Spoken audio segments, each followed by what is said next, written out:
So Andrew Jones, Marine Corps, joined 99 to 06. Outreach. I was the veteran outreach coordinator for the American Foundation for Suicide Prevention. And then 2003 is when we deployed over to Iraq for the initial shock and awe campaign, the initial push up into Baghdad. We got to Kuwait in February of 2003, and then we crossed the line of departure in March of 2003 when Bush gave the order. And the longest we stayed in one spot was maybe a few days, and then we would dig in and then stay and then move on to the next spot. And so there was no wire, there was no green zone. It has to come a point where you have to start working through those traumas. Because when you go through a traumatic experience, one of the major things that happens is your brain kind of like freezes a section of it in that moment. And so, it's almost like, okay, this traumatic incident happened, we're going to put it on hold, and then process it later. Mm-hmm. And so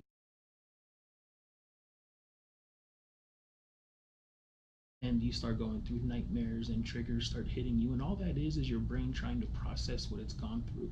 You wake up screaming from a nightmare, you wake up in cold sweats, bang sets you off, all those things are your brain trying to figure out what happened to it. And until you work through that, those things aren't going to get any better.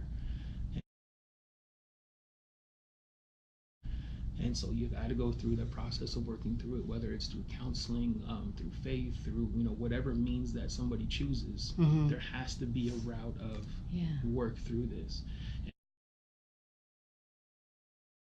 And what happens is you end up pulling the emotion away from the incident. And so now I can talk about my experiences and my traumas and what I went through, and I don't break down in tears. I don't get angry. I don't put holes in walls. I don't throw things. I don't yell about it. I can say, this is what I went through. This is what happened. This is what happened to me. This is what I did. Mm-hmm. This is, and be able to actually tie a positive message to it somewhere, to be able to say, I went through this and this is how I got through it, and now this is where I am there. It's being able to work through it to where I can take the emotion that comes up during that thought and separate it from the incident. So I can talk about it, I can relive it, I can work through it and not feel those crazy emotions anymore. If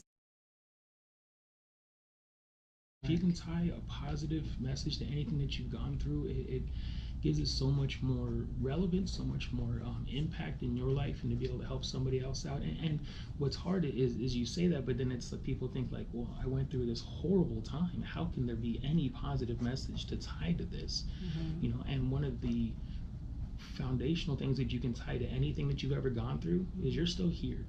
Yeah. You made it. You got through it. Right. One of the things I look at is, if I was the one who died, mm-hmm. How would I want my fellow Marines to carry on their life? Would I want them to come home and be drunks and be violent and be unstable and, this stereotype of loose cannons and just live a depressed life and be suicidal? Mm-hmm. Or would I want my fellow Marines to come home and live a life of joy and success in my honor because I can't now? There were guys there that I loved and cared about who didn't make it home. I need to live my life in a way that helps others because they can't. This is me doing this for them. Let me live my life in a way that honors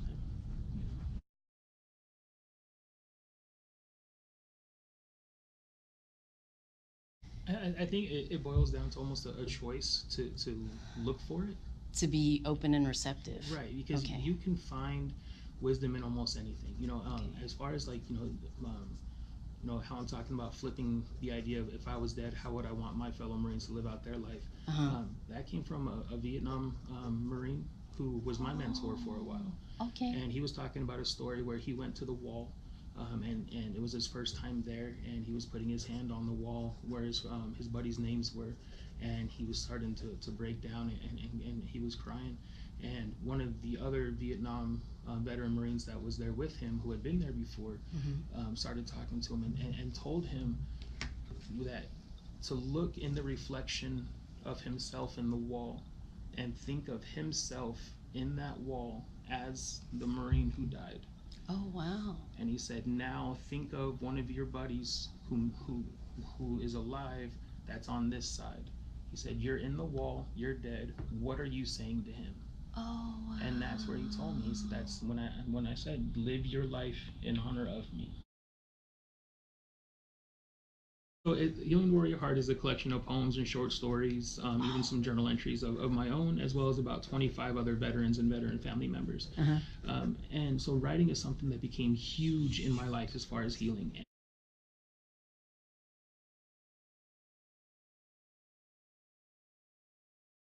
This writing, and like I said, was coming out poetic in some ways. And I'm like, wow. And so I did start taking some classes at Glendale Community College. Very nice. And started taking some creative writing classes to get some guidance on how to do this. And I started sharing, submitting my poetry and stories to different journals and online magazines. And all of a sudden it's getting published and people are picking it up. People are spreading it around. I was like, my wife, she told me, she's like, you need to make a book. You need to put it together in a book. I'm like, I don't know how to do that. That's so awesome. So I was like, well, let me reach out to some people that do. And so I just Googled veteran authors and started connecting with different veterans who had wrote books. And I was able to put it together. And I was like, you know what? If I'm doing this, there's got to be other vets who are writing too. So let's get them involved. And so that's when I reached out to other veterans and family members and said, hey, if anybody's got some poetry or writings that they want to share, send them off to me and we'll put them in the book.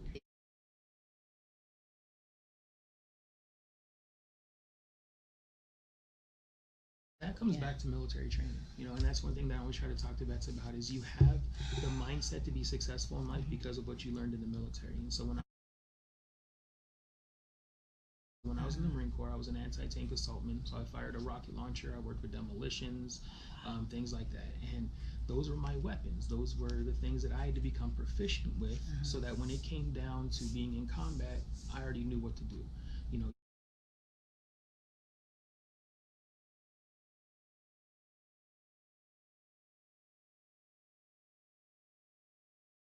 You have to develop your skills. You have to develop that discipline. And so I saw writing as a weapon. This is my weapon in my life to combat this enemy that is coming at me, this enemy of PTSD, depression, anxiety, all this. That's my enemy. My weapon is my writing. And so if I'm going to be proficient with this and successful, I need to develop my weapon. And so because once the book was published, one of the board members for American Foundation for Suicide Prevention got wind of it and was like, hey, we have this big event coming up. Would you mind coming and sharing your story? And, I was like, yeah, sure, no problem. So it was like my first opportunity to get behind a microphone and speak to a group of people about my story. And I was like, yeah, let's do it. And over about the next year, I was trying to do some more things just out in the community, just trying to help. And then they gave me the opportunity to be a part of their organization and to try to assist them in reaching out to the veteran community. And so I did that for about a year. And then, so after that, and it was cool. I love the American Foundation for Suicide Prevention. They're a huge national organization doing great things as far as research and developing different programs for suicide prevention. But I wanted something more that focused a little bit more local, not so much national. I'm like, okay, I kind of wanted to pull back my effort and go, okay, I need to focus on my community. I got linked up with another organization called the Ripple Effect. And they were just starting out. Their founder, Wendy Shackley, had just started it. And, she lost her son to suicide about a year and a half before she started the organization. And so she started the organization as a way to trying to do something in the community to help veterans and their families to try to prevent that from happening. Over the years, people had always told me, hey, you need to start your own organization. You need to do your own thing. That's so awesome. And I'm like, no, I don't want to. That's just too much. I don't want to deal with the IRS. I don't want to deal with the paperwork. I don't want to deal with finding money and getting grants. Like, I didn't want to deal with that part. I'm like, I just want to help vets, But it just kind of hit a point where I was like, you know what? No, it's time. How would you advise that younger version of Andrew Jones? I would tell him it's worth it. Do it. Like, quit wasting time. It wasn't really that bad. I sat down. Well, I don't want to say it wasn't really that bad. I sat down in front of my laptop for probably a good 48 hours straight and just researched everything I could and just soaked up every bit of knowledge that I possibly could on starting a nonprofit, all the paperwork, writing the bylaws, the IRS forms, like all of it. I knew that I could. I always knew that I know I'm the person that when I commit to something, when I focus on something, Yeah. I'm gonna do it. You know, Good. I know I can learn anything in this world. I just need to sit down and do it. You know,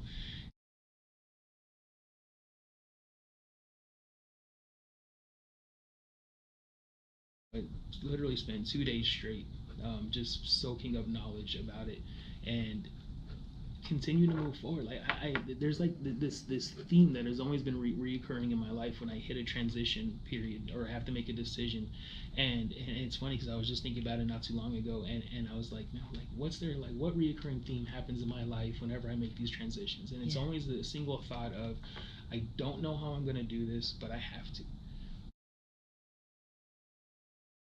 If when I know that it's the right move, when I feel like I have to do this, there's a pull to this that I just can't stop, and I don't know how it's going to happen, but I know I have to, and so I'm going to do everything that I can, you know, to make sure that I do this successfully. And so that's what I did. I just applied myself to it. I soaked up all the knowledge I could. I gathered up the right people to make it happen, and just move forward with it. You know, and so once I started this walk there and started learning more about what does God have to say about my life, what is the, you know, well, just all these different things, then it started becoming very apparent to me that there is an enemy in my life. There is something coming after me, whether you want to call it a demon, devil, just enemy, whatever. That's why I just call it an enemy. If it's something that's trying to come at me to do bad, that's an enemy. So whatever name you want to give it is what you want to give it, but it's trying to hurt me. It's always been about the community. It's always been about the veterans and their families, you know, and it has to be. You get burnt out. You get, you know, it's just not real if you focus it on yourself. You know, it's always about the community. It has to be. It has to be about others. You know, that idea that if I make sure that somebody else is okay, then I know God will make sure I'm okay. It is, and I think one of the biggest things I push is one, we're better together, you know, and that's, once again, if we take it back to our time in the military and our experiences there, we were taught to do things together. We were taught to work as a team. You know, there was never a moment where you're taught to isolate, where you're taught to do something on your own. You know, there's always that push of like, take the initiative, figure things out. You know, but if it comes down to it, like we come together and we do this. You know, and I always share like the example of, you know, when you're in combat, you know, it's your just foundational training that if you become overwhelmed by the enemy or compromise at all and you end up in a position where you're overwhelmed, you get on the radio and you call for support. Like, that is our training. And there is no weakness in that. Nobody gets down on you for that. It is your unit is being overwhelmed by an enemy. Get on the radio and call for help. You know,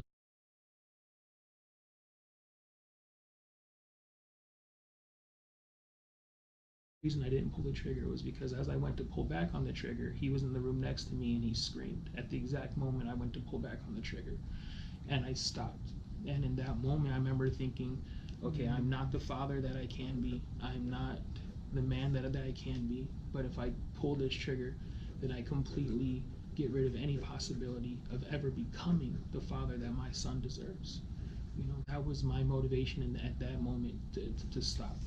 And it was still several years of chaos before I started coming out of my darkness. But I knew in that moment, I can't do this. I need to be the father that he deserves.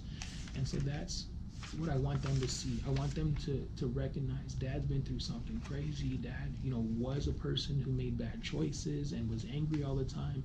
But this is who he is now. And this is what he did to get through those hard times. And I, you know, they come to my speeches and my presentations, and they hear my story, and they see what I'm doing in the community. And so, yeah, for me, for them, I want them to experience a major hardship in their life, whatever it may be, and I want to see how they come out of it. And if they come out of it with growth and maturity and success, then I know I did what I was supposed to. It's about flipping your perspective on it. As I see this as like a highlight reel of all of the things that I've overcome in my life. You know, or you can look at it like, you know, these are all of the examples of how the enemy has failed. you know. Yeah. Like I can look at, yeah, you know, I almost got blown up. Yeah, that happened. You know, I had all these war traumas. Yeah, I almost killed myself. You know, and I tried to do this, and this happened to me, and da da da. And instead of being depressed over it, instead of feeling, you know, beat over it, I can look at it and go, but I'm still here.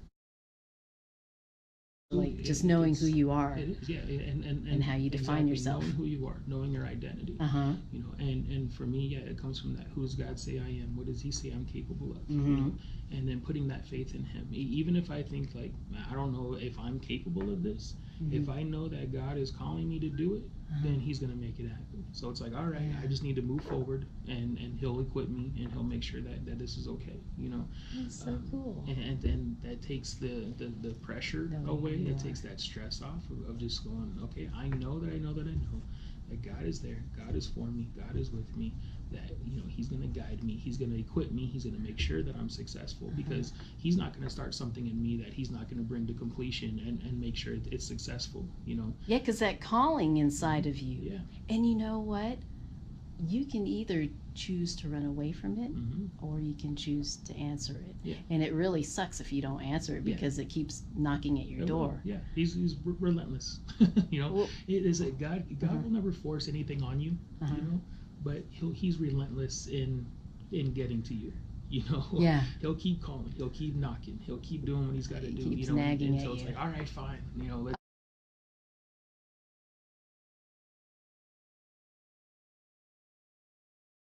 It's heartbreaking, you know, because I want to be able to tell them, yeah, you're 65, 70, 75 years old, but you're still breathing. You're still here. There's still purpose for you. But hearing that from someone who's 36 and who has the next 40, 50 years ahead of them, right? It doesn't hold a lot of weight for them, because they're like, look, you just don't get it. You know, I'm old. I'm done. You know, and it's like, no, like you still got something, you know. And you know, if it wasn't like that Vietnam veteran Marine that I was talking about, you know, he mentored me. He passed along wisdom to me that impacted my life, and that's what I try to like tell these older generation veterans. Like, you're our big brothers, you know. Like, you have wisdom, you have stories for us. Like, pass that along, and that way, you know, when you know we at 30, 35, 40 years old can, even earlier, go through our healing process now and not have to wait till we're 65, 70. If they can speed up the process for us. They look at their older age as being a detriment, when in fact it's actually a positive thing that could help us speed up our process. Exactly. Yeah. And then it just continues to trickle down like that, and I try to tell them, and I just can't seem to get some good, solid, older generation veterans to jump on board and help us spread that message. Okay, Operation Shockwave. Do you have any upcoming events coming up? Absolutely. So August 11th, from 1 to 5 at a place called Foundation for Senior Living. We have an Intro to Suicide Prevention in the veteran community event. Yep. Okay. Intro to Suicide Prevention. Okay. We just held one here at the EVEC about a week or so ago. Had a great showing. It was a great event. So we plan for another good one on August 11th. That's where we go over like the tapping, communication styles, share stories of veterans overcoming suicide, things like that. And then August 12th, we have a volunteers meeting. So for anybody who's interested in volunteering with the organization, on August 12th at the same place, FSL, from 2 to 4, we have a meeting for all of our volunteers. How do you see your future unfolding, like in the next 5 years or something? So Operation Shockwave, I want to grow as big as possible. And if that means expanding to other cities, other places, the message needs to grow. And so in order to do that, though, we need committed, motivated veterans who are ready to take on that challenge of either starting something somewhere else, like another chapter of ours somewhere, or rising up as leaders within our local community. I want it to be known. I want it to be like a household name. I want it to be known as, if you are a veteran who is in Operation Shockwave or attached to them in some way, then I know you're a veteran who is loyal, committed, motivated, you're moving in the right direction, you are focused on success, like you are out there doing great things in the community. And that's what I want Operation Shockwave to be known as. You know, if Okay. for anything at all, to just be that message of hope and inspiration. To know that if somebody knows that you're a veteran in Operation Shockwave, that you are trustworthy, you are loyal, you are committed, you are focused. Like, that's what I want more than anything. What is your why? What is the thing that drives you? And I know that you have a strong calling, Mm-hmm. but especially when you compare yourself to maybe someone else who, because you didn't have to start a nonprofit, Right. you didn't have to, do the research for 48 hours on that, because you didn't have to. So what was that why, or what's the calling? I'm not sure. The reason why I smile is that's always a question I ask all of our leaders. What's your why? Oh, What's okay, your why? sweet. I always ask. Well, I'm them a big what's your Simon why? Sinek fan too. Right on. I got it from Viktor Frankl. So, Okay. From his book. So. What a story. Yeah. Right. So yeah, he's if you have your why, you can overcome any how. That's how he puts it. So yeah, I'm always asking people, what's your why? What's your why? Some people it drives them crazy. It takes them a while to come up with it. And so for me, my why, a couple of things. So one, obviously my kids. The movie Forrest Gump, when he's putting together, disassembling and assembling his weapon, and he does it really fast, and the drill sergeant is like, why did you put that together so fast? That's the fastest I've ever seen. And he's like, because you told me to, drill sergeant. And so I always think about that, like, why am I doing what I'm doing? Yeah. Right? Because I look at God and I say, because you told me to. Okay. It's that simple for me. When I think back, like, he told me, share your story, bring hope and inspiration to veterans and people who have gone through what you've gone through. You need to do that, and that was the calling. And so whenever I have to pull it back to something simple, of, man, I'm tired, I don't know, should I keep moving forward? Okay. Why am I doing this? Okay. Because you told me to. Yes, so as far as a legacy, so like what I want to be remembered for, or what this organization needs to leave behind, it needs to be something that continues to promote growth within those who know about it. And so if 40, 50 years, down the road, when I'm an old man and decide to finally stop doing this, and Operation Shockwave has been established out in the community, and across the nation and possibly the world, I want people to see Operation Shockwave as a sign of hope, that you can get through whatever you've been through, whatever you're going through, whatever has happened to you, whatever you may have done, whatever bad choices you've done over the years. It doesn't matter. You can find joy and success in your life. And so whether it's me, my story personally that inspires that, or Operation Shockwave as a culmination of various veterans who can share that story and that inspiration, that's what I want to be known for, and what this organization to be known for is inspiring hope into anybody who has been through a darkness or is going through a darkness, that they can be successful and they can find their way out of it. Do you have anything else that maybe I've missed, or something else you just want to kind of leave on our hearts? It's one of the biggest things that I really want to put out there, and once again, like, everybody's going to be receptive to it in their own way, but I always make sure I let every veteran that I sit in front of know, whatever their belief is, whatever their relationship with God is, whatever, atheist or not, I don't care. I want everyone to know God loves you. Like, no matter what, He's for you, He loves you. And even if it doesn't feel like it, even if you can look at your life and go, how does He love me when I'm going through this? He does. He loves you, He's with you, He's for you. All right. Well, thank you, Andrew Jones with Operation Shockwave. Thank you. I appreciate it.